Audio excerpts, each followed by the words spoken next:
Assalamualaikum warahmatullahi wabarakatuh.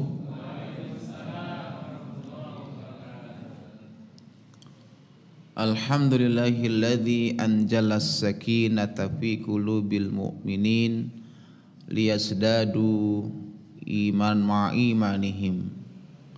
Ashhadu an la ilaha illallah wahdahu la syarikalah wa ashhadu anna Muhammadan abduhu wa rasuluh la nabiyya ba'dah. Allahumma salli wa sallim ala sayyidina Muhammadin wa ala alihi wa sahbihi ajmain, amma ba'du.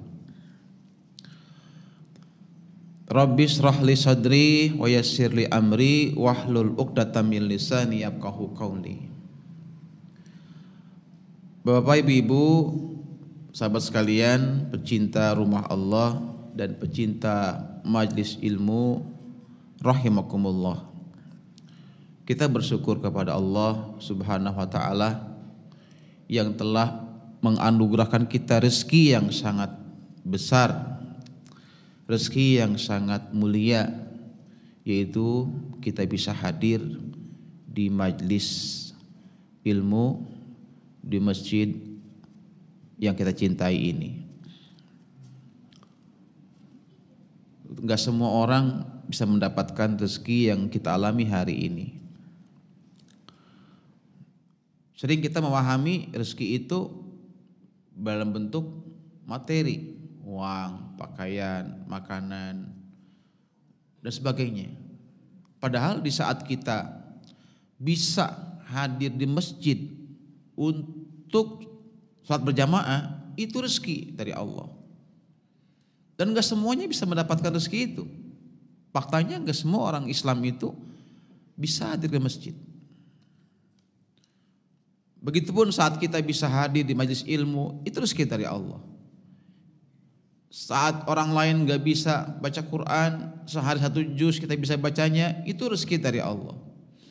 Saat orang lain gak mampu beristighfar dalam jumlah yang besar, kita mampu istighfar dalam jumlah yang banyak, itu pun rezeki dari Allah yang perlu kita syukuri. Termasuk di saat kita bisa menyampaikan salawat dan salam kepada Nabi kita Muhammad SAW, itu juga rezeki dari Allah yang perlu kita syukuri.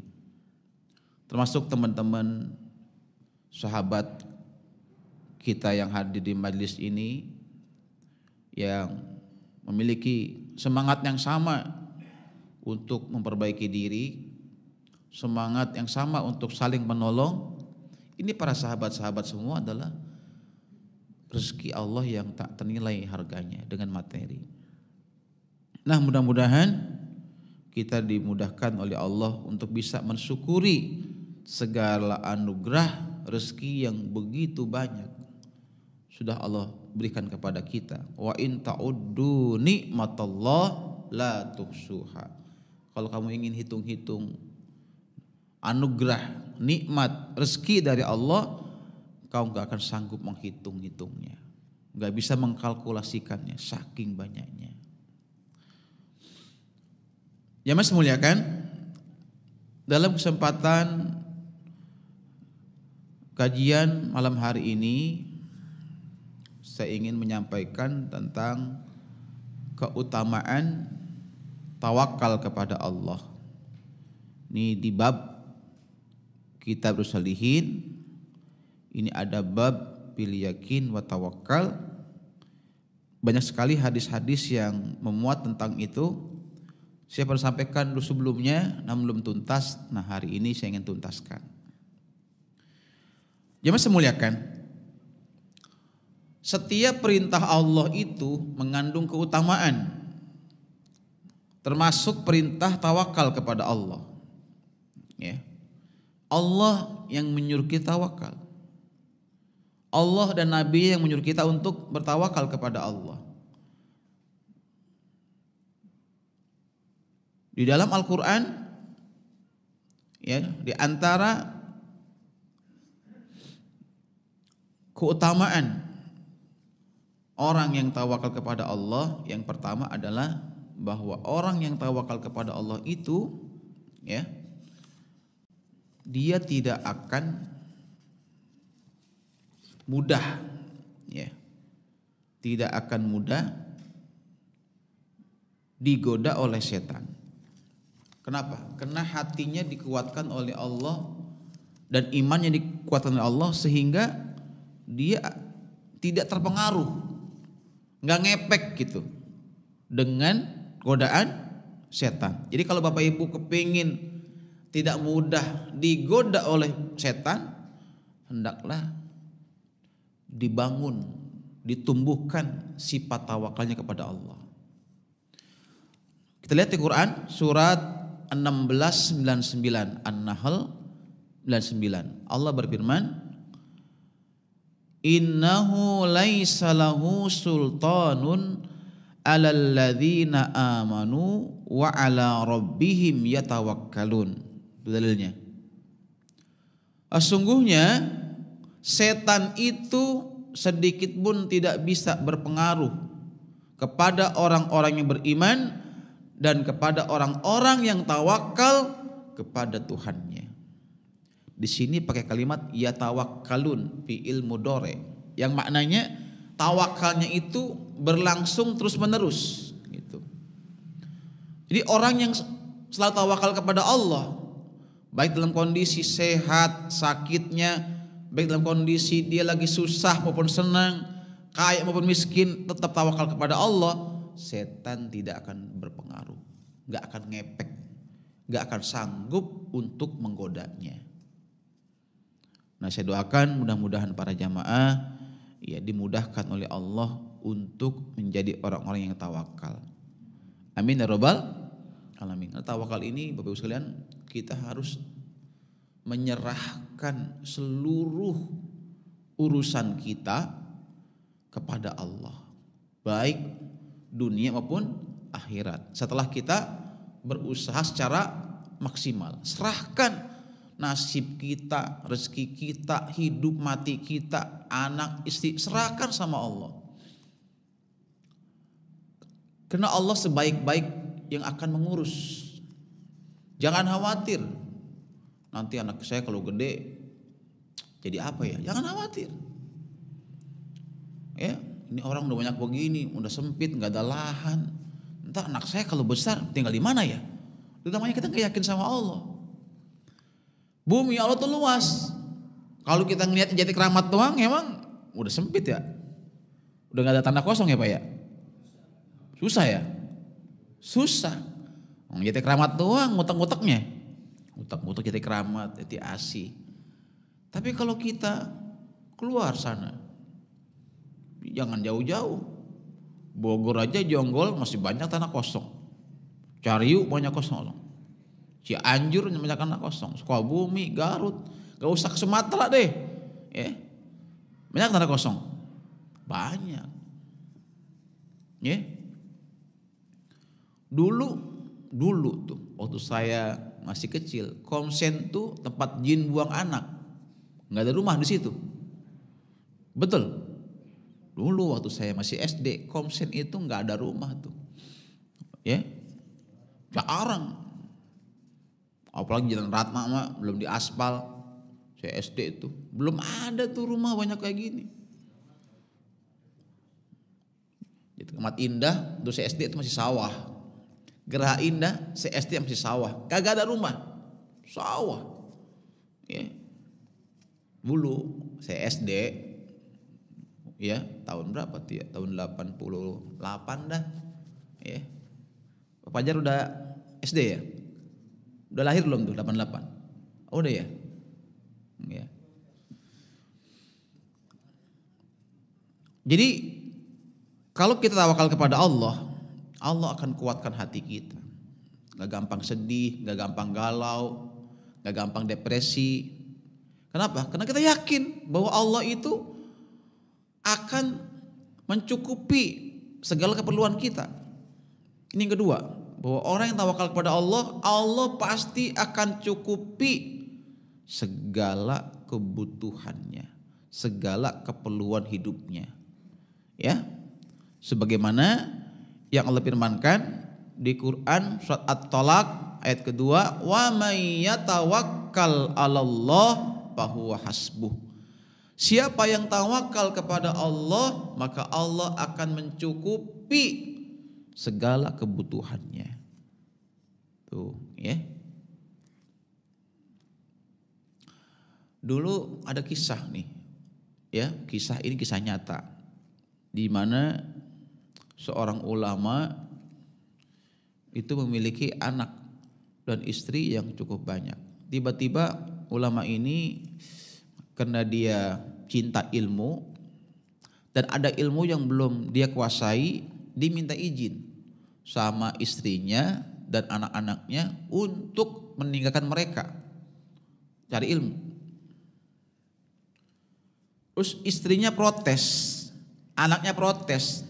Nah kalau bapak pergi nanti siapa yang nafkahin kita gitu. Kalau bapak pergi nanti siapa yang ngasih makan kita gitu. Pokoknya gak setuju tuh. Istrinya kagak setuju, anaknya gak setuju. Yang setuju cuma satu, anaknya yang perempuan. Yang perempuan masih kecil tuh anak, dia setuju. Biarkan ayah pergi mencari ilmu. Biarkan ayah cari ilmu. Masalah rezeki insya Allah nanti Allah yang akan mencukupi.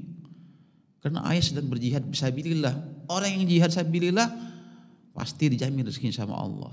Bukankah Allah berfirman, kata anaknya nih, anaknya masih kecil tapi udah hafal at-Tolak. Wa may yatawakkal 'alallah fahuwa hasbuh. Siapa yang tawakal sama Allah, Allah akan cukupi keperluannya.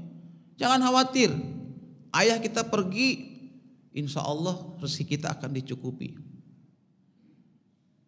Ayahnya pergi cari ilmu, ya, ditinggalkan bekal seadanya.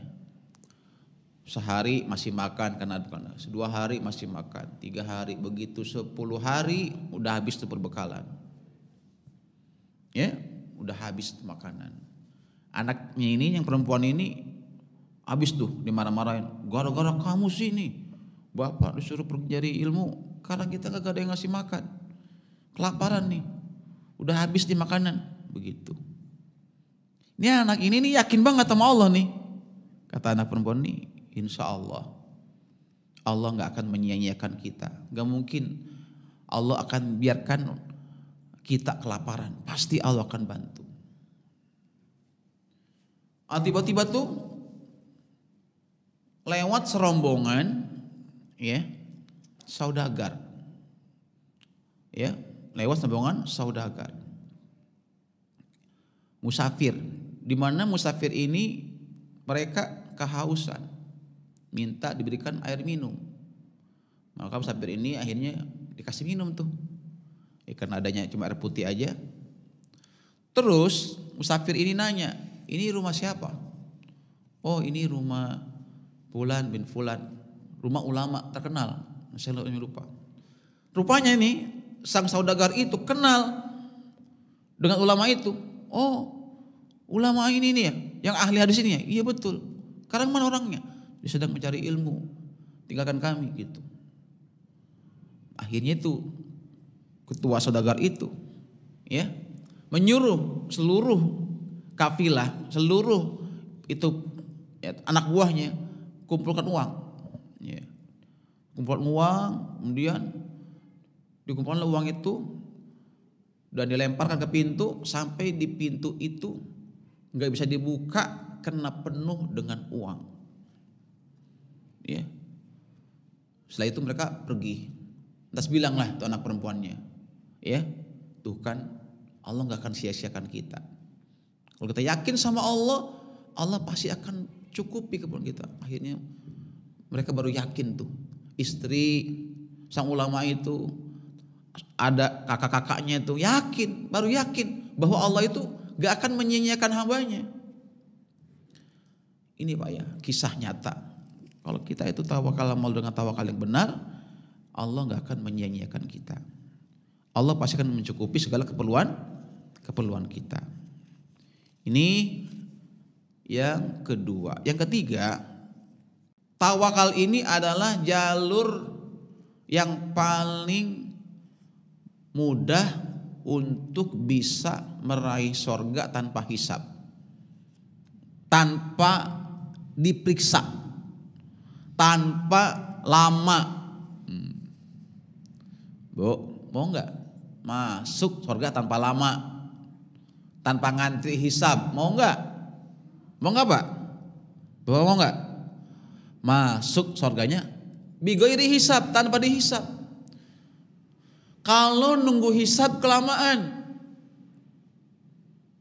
Emang berapa lama Pak Ustadz? Lamanya 50.000 tahun. Lama nggak tuh?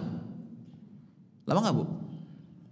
Di kata Nabi, kalian berdiri di padang mahsyar menunggu hisab itu lamanya 50.000 tahun. Itu nunggu hisabnya doang, belum dihisab belum. Nunggu detik-detik akan dihisab di padang mahsyar lamanya berapa? 50.000 tahun. Lama. Maka kalau nggak pengen lama tanpa dihisab, jalurnya itu diantaranya jadilah orang yang tawakal. Karena orang yang tawakal termasuk orang yang masuk surganya tanpa dihisab. Siapa bilang Pak Ustadz? Nabi yang bilang. Nabi yang bilang. Dalam hadis ya dikatakan li hadhihi ummatuka wa ma'ahum sab'una alfan yadkhulul jannah bighairi hisab wala azab. Ya. Ketika Nabi kita Muhammad SAW ya sedang Isra Mi'raj, Nabi kita Muhammad itu ya dikabarkan, inilah umatmu yang nanti akan masuk surga dan jumlah mereka 70.000 tanpa hisab dan tanpa diazab. Tuh. Jadi jumlah umat Nabi Muhammad yang masuk surganya itu tanpa dihisab dikatakan di sini, inilah umatmu yang akan masuk surga dan bersama mereka ada 70.000 yang masuk surga tanpa dihisab, tanpa diazab. Ya. Maka para sahabat ketika itu minta sama Nabi, apa ciri-cirinya gitu. Apa keistimewaan dia sehingga dia bisa mendapatkan kemuliaan seperti itu. Nah, kata Nabi, faqala humul ladzina la yarquna wa lastarquna wa latatarruna wa ala rabbihim yatawakkalun. Mereka itu adalah orang-orang yang beriman, orang-orang Islam yang tidak pernah menjampi dan minta dijampi dan enggak pernah meramal, dan mereka adalah orang-orang yang tawakal kepada Allah Subhanahu wa taala. Itu ciri-cirinya. Mereka waktu di dunia itu enggak syirik, ya. Enggak mau dijampe atau menjampe. Zaman dulu kan Bu, Pak, waktu saya sakit ya. Zaman dulu kalau belum dokter ya kemana? Kemana coba? Ke dukun, ya betul. Orang pintar ya. Terus dikasih apa tuh biasanya? Air, dijampe-jampe, ludahin, puh, gitu ya. Ya nggak Pak? Dulu, zaman dulu kita kecil nggak ada dokter kan? Iya. Itu tapi sembuh ya. Aneh sembuh gitu, anehnya ada yang sembuh gitu, ada yang enggak gitu. Itu jampe. Nah jampe itu syirik, menyekutukan Allah. Jadi kalau kita pernah dulu ngelakuin itu karena kita nggak tahu, ya udah istighfar, tobat sama Allah. Kalau udah tahu, jangan ngulangin lagi. Ya. Dan nggak pernah meramal, ya nggak pernah ngeramal. Karena ramalan juga termasuk syirik, menyekutukan Allah. Dan mereka hanya tawakal kepada Allah. Nah, ini yang ketiga. Jadi kenapa kita mesti tawakal? Satu, saya ulangi apa tadi? Tuh lupa, baru juga diajarin. Apa yang pertama Bu? Tidak mudah digoda oleh setan. Jadi orang yang tawakal tidak terpengaruh oleh godaan setan. Yang kedua, akan dicukupi segala kebutuhannya, keperluannya. Yang ketiga, masuk surga tanpa dihisab. Itu fadilah atau manfaat kalau kita tawakal kepada Allah. Baik. Sekarang ketiga, ya. Keempat, ya. Orang yang tawakal, ya, kepada Allah, maka Allah akan mencintainya. Allah akan sayang kepadanya. Ya. Jadi kalau kepengen kita termasuk orang-orang yang dicintai Allah, hendaklah kita berusaha menjadi orang-orang yang tawakal. Dalilnya itu di surat Ali Imran ayat 159. Allah berfirman, "Innallaha yuhibbul mutawakkilin." Sesungguhnya Allah itu amat sayang, cinta kepada hamba-hambanya yang tawakal. Tuh. Di muka bumi ini yang namanya manusia terbagi dua. Manusia yang dimurkai Allah dan manusia yang dibenci, yang dicintai sama Allah. Dua, dimurkai atau dicintai. Ya. Maka kalau kita ingin mendapatkan cintanya Allah, berusahalah, bersungguh-sungguhlah untuk menjadi pribadi yang tawakal. Ya. Agar mendapatkan cintanya Allah Subhanahu wa taala. Jadi di Quran itu banyak orang-orang yang akan dicintai oleh Allah. Di antaranya innallaha yuhibbul muttaqin, sungguhnya Allah itu cinta sama hamba yang takwa. Innallaha yuhibbut tawabin, Allah tuh cinta sama hamba yang suka bertaubat, ya. Dalam apalagi innallaha yuhibbul abdat taqiyal ghaniyal khafiyya. Nih. Innallaha yuhibbul abdat taqiyal ghaniyal khafiyya. Sungguhnya Allah itu mencintai hambanya yang takwa, ghaniyya dan kaya. Udah takwa, kaya. Allah cinta banget tuh dengan hambanya yang takwa dan kaya. Emang kenapa? Karena kalau orang itu takwa plus kaya, pasti dia akan maksimal ibadahnya. Orang kalau takwa plus kaya, dia pasti rajin berinfak, rajin sedekah, rajin bantu anak yatim. Betul Pak? Ketimbang kalau orang kaya nggak takwa, ya. Tapi kalau orang kaya, orang takwa dan kaya juga, dia pasti ibadahnya lebih maksimal. Kalau dia tiap Idul Adha dia pasti berkurban. Kalau dia kaya, nggak pernah nggak kurban, ya. Dan ketika dia kaya itu, ya, dia beramalnya nggak pamer. Innallaha yuhibbul abdat taqiyal ghaniyal khafiyya.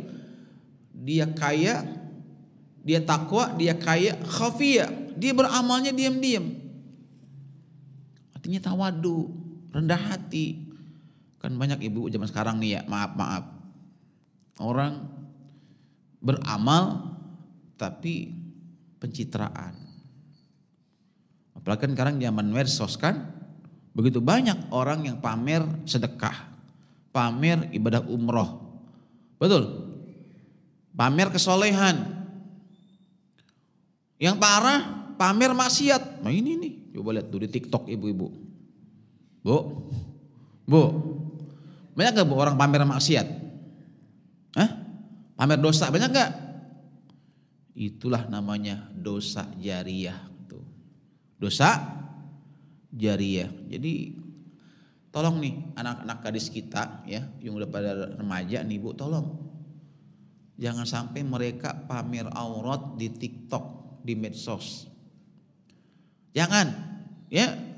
Kenapa? Selama itu auratnya dilihat orang di medsos, ya selama itulah dosanya ngalir terus ibu. Anak kita lenggak-lenggok di TikTok joget apa tuh? Banyak kan bu? Joget itu anak-anak tuh. Yang apa tuh? Ting ting ting ting itu apa sih bu? Ada tuh yang ting ting itu. Halo? Nah ibu suka jaim ibu nih ah. Apa tuh? Iya begitu tuh. Aneh-aneh tuh anak-anak sekarang tuh. Ya Allah. Jadi kalau anak-anak kita tuh lenggak-lenggok dia di TikTok, ya.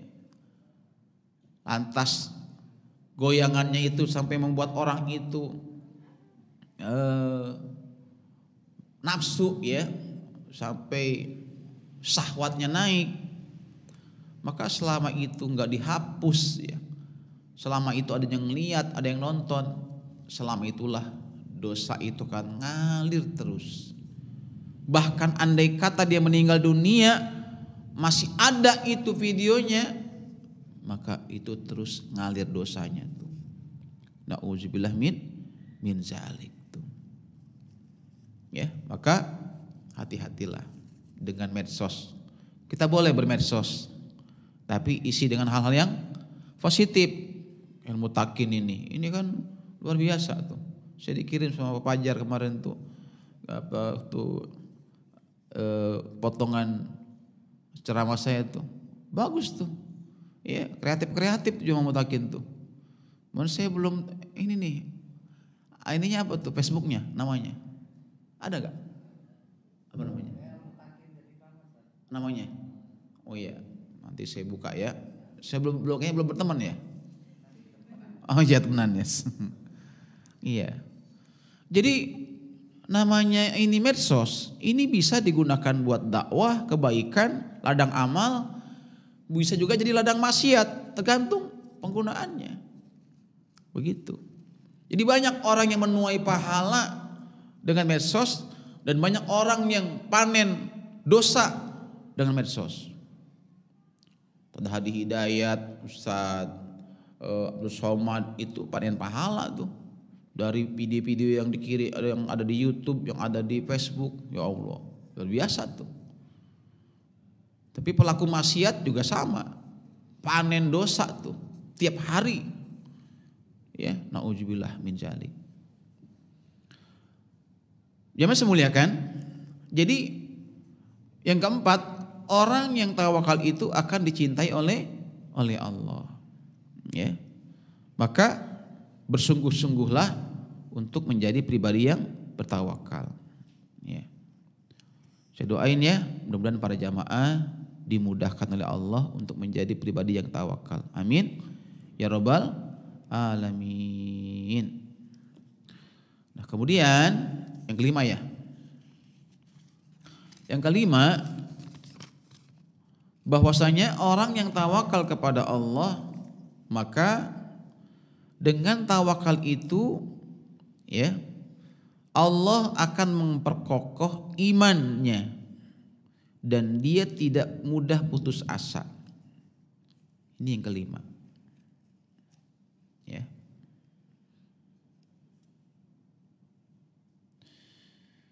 Sebagaimana diterangkan dalam sebuah hadis riwayat Muslim, hadis yang ke-2664, semangatlah kalian terhadap hal-hal yang bermanfaat bagi kalian dan bermohonlah pertolongan kepada Allah.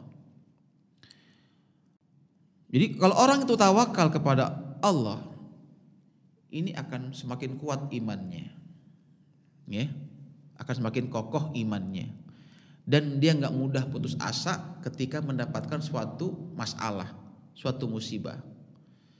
Bahkan dia akan mudah beradaptasi dengan masalah apapun, ya. Akan mudah beradaptasi dengan masalah apapun. Ini orang tawakal. Maka kita akan mendapati banyak orang-orang yang begitu tegar menghadapi ujian, walaupun itu ujiannya berat. Ya, banyak orang-orang yang kita lihat itu meskipun ujiannya banyak, bertubi-tubi, tapi dia nggak pernah ngeluh gitu. Dia nggak pernah putus asa gitu.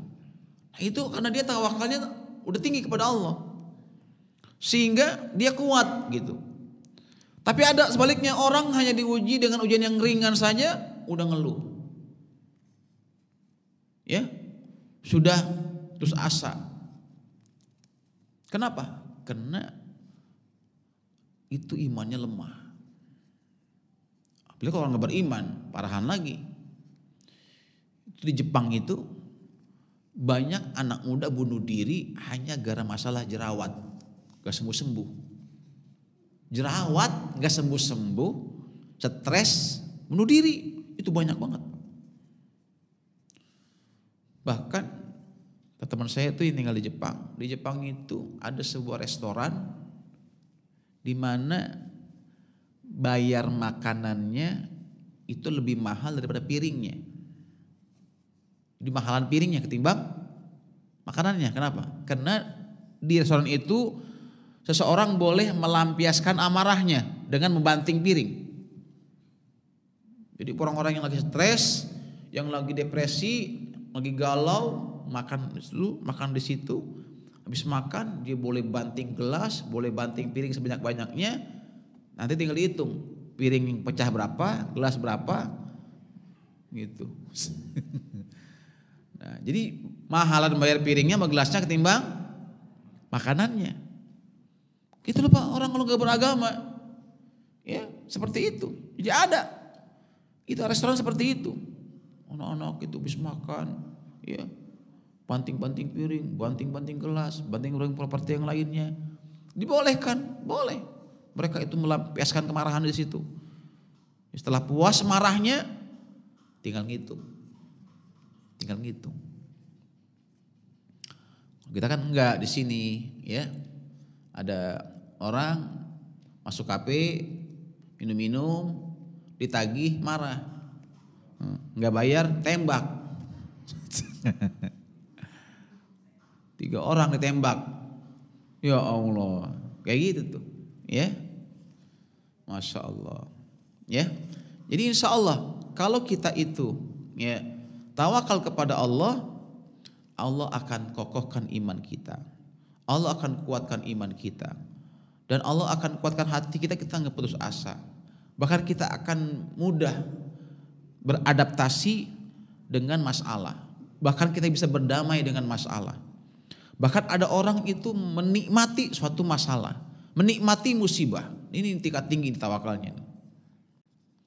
Kalau kita udah sabar dengan masalah, sabar dengan musibah, itu udah bagus banget tuh. Ini ada orang justru berdamai dengan masalah, berdamai dengan musibah, bahkan dia bisa menikmati itu masalah, itu musibah. Ini tingkat tinggi. Ya. Maka ya seringkali masalah itu justru akan mendewasakan kita kalau kita hadapi dengan tawakal kepada Allah. Tapi sebaliknya, masalah itu jadi bumerang bagi kita, akan membuat kita itu stres kalau kita hadapi dengan ya sifat putus asa, nggak sabar, ya. Padahal kalau kita lihat keluar, ibu-ibu, bapak, yang punya masalah yang lebih berat, lebih besar dari kita banyak nggak? Banyak, ya banyak. Tapi mereka mampu sabar nggak? Sabar, ya sabar. Ada salah satu sahabat Nabi, namanya ya Urwah, ya Urwah. Ini sahabat yang luar biasa, tawakalnya kepada Allah, sabarnya kepada Allah. Jadi sahabat ini hidup di zaman Khalifah Harun al-Rasyid. Jadi hidup di zaman Khalifah itu. Ketika itu ini Khalifah mengundang ke istananya. Diundanglah ini Urwah ke istana. Nah, ketika habis bincang-bincang dengan Khalifah, maka Khalifah ngajak jalan-jalan. ajak jalan-jalan, keliling-keliling istana, terus jalan-jalan, ngelihat kuda-kuda milik khalifah. Ketika itu anaknya Urwah ikut, anak laki-lakinya, anak kesayangannya ikut. Qadarullah itu kuda itu nendang anaknya, jentil gitu. Udah itu kan suka apa tuh kakinya ngerepak gitu ya, kenceng dadanya tendang sampai terpental 10 meter, meninggal dunia sekaligus di situ. Bayangin coba, lagi bertamu ya, ke istana, anaknya meninggal ditendang kuda. Sedih nggak? Sedih. Maka ya dimakamkanlah anaknya. Ternyata ujiannya nggak sampai di situ. Di saat dia selesai pemakaman anaknya, dia menginjak besi ya, yang tajam hingga mengenai kakinya. Besi itu udah karat gitu ya, sehingga lukanya itu sampai menjalar ke seluruh kakinya, membusuklah kakinya itu ya. Kata tabib ketika itu, ya Syekh, ini kalau enggak dipotong kakinya ini akan terus menjalar sampai ke atas, makanya mesti dipotong. Zaman itu belum ada namanya dokter ortopedi, belum ada Pak. Sekarang kan kalau dipotong itu ada dokternya ya, khusus dokter ahli tulang ya, dan mesti dioperasi, dikasih bius ya kan. Sekarang udah canggih, gak sakit. Zaman itu gak ada. Satu-satunya cara motong kaki dengan gergaji. Gergaji ya, gak ada bius.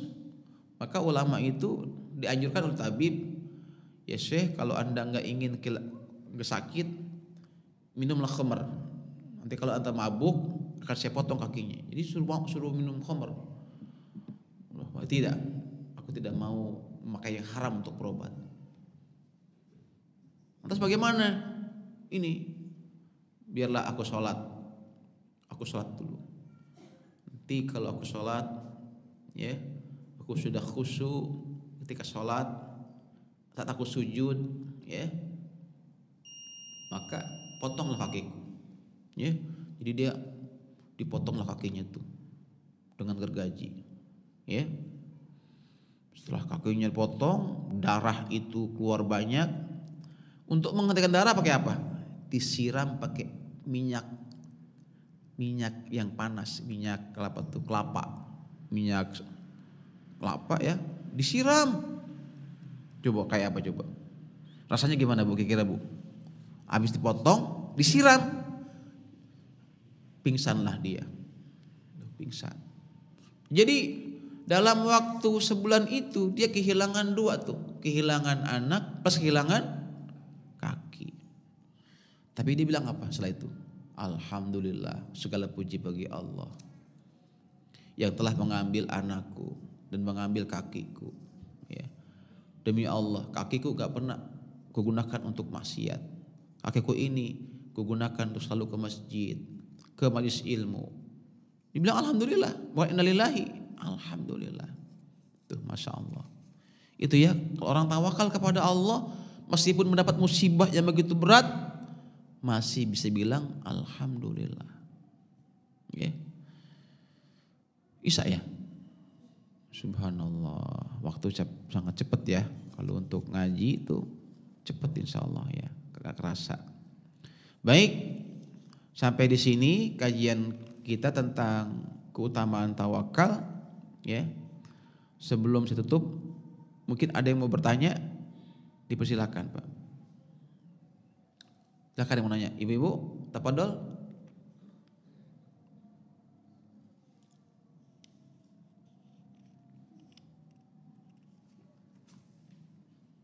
Nggak ada? Oh nggak ada. Udah jelas semua insya Allah ya. Tinggal diamalkan saja, ya.